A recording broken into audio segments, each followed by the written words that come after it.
If you've ever found yourself of using the same chords in the same way, then you're in the right place, because in this video, I'm going to share 3 things you can start doing today to level up your chord progressions. The first one is this thing called Wholestep movement. Now, if you're familiar with intervallic progressions, you probably have heard of this term. It's basically where you take a chord, let's say D minor 11, and you basically take each note in that chord up by a whole step.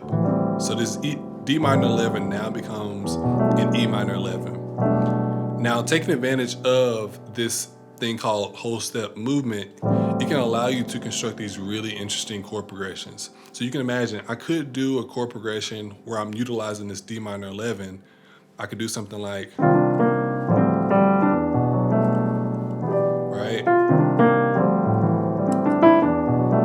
Right, that sounds really good.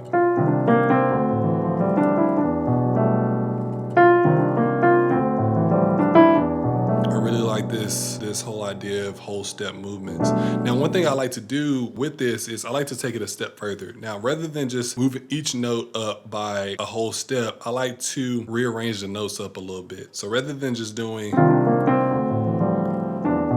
like sometimes I like to do that, just moving each note in the chord up by a whole step, but rather than just playing the chord like that, I like to rearrange the notes. So I could do something like, right?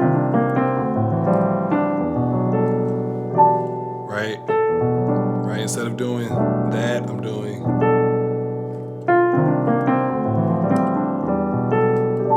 right? That could work in a certain context.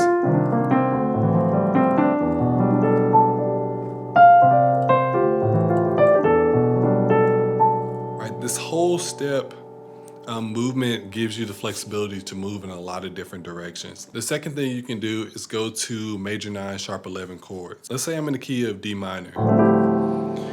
Now, let's say I have something in my progression where I'm doing like a G minor 7, A minor 7. Now, I could go to like this B flat major 7, right? Like that works.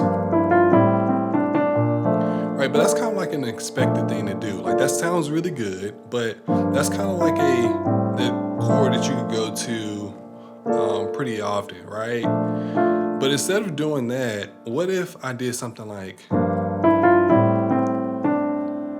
I went to this E flat major 9 sharp 11. Right, that sounds really good.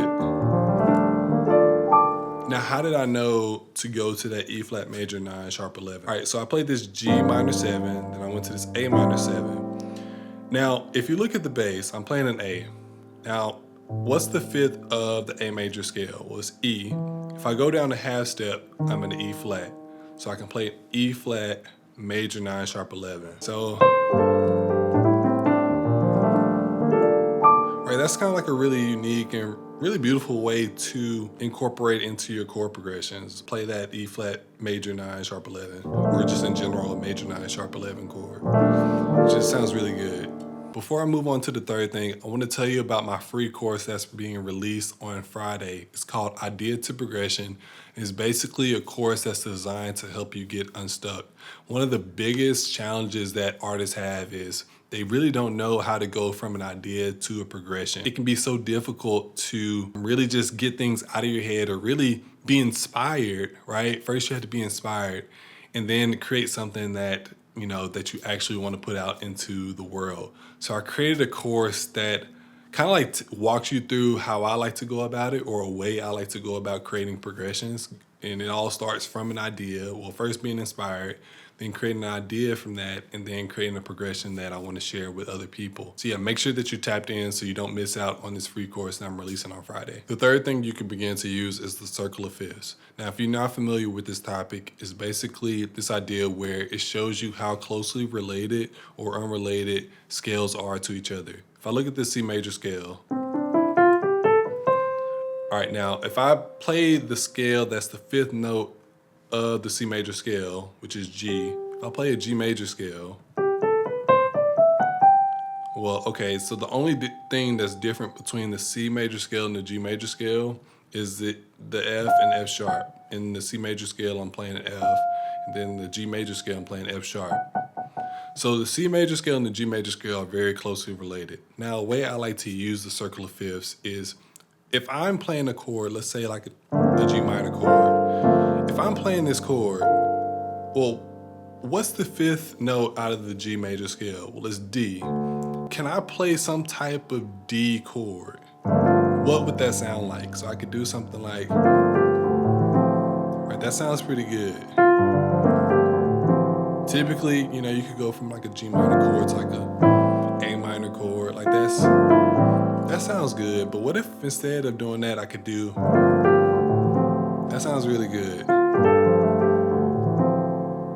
And all I did was I just said, well, I'm playing a G minor chord. What's the fifth note out of the G major scale? Well, it's D. Let's play a chord that's uses D. So I'm playing this D minor 11. That sounds really good. Now, what if I just continue to repeat that pattern? Okay, well, the fifth note out of the G major scale is D, so I'm going to play this chord. Well, the fifth note out of the D major scale is A, right? 1, 2, 3, 4, 5. All right, well, what if I played, that sounds good. Well, the fifth note out of the A major scale is 1, 2, 3, 4, 5. E, what if I played, right? So really all I'm doing is I'm just taking advantage of the circle of fifths.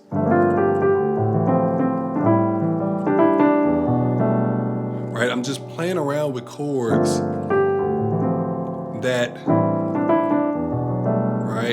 taking advantage of the circle of fifths. So just look at my bass. Right? I'm playing G, D, A, E. I can keep this pattern going. I could do,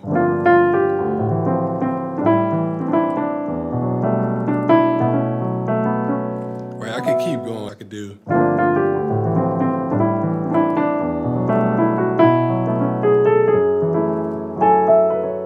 The circle of fifths allows you to construct these really beautiful chords and these really beautiful chord progressions that you might not have thought of otherwise. Chords can lead you in an infinite number of directions. You just have to be curious enough and have a mindset of what if to actually discover them.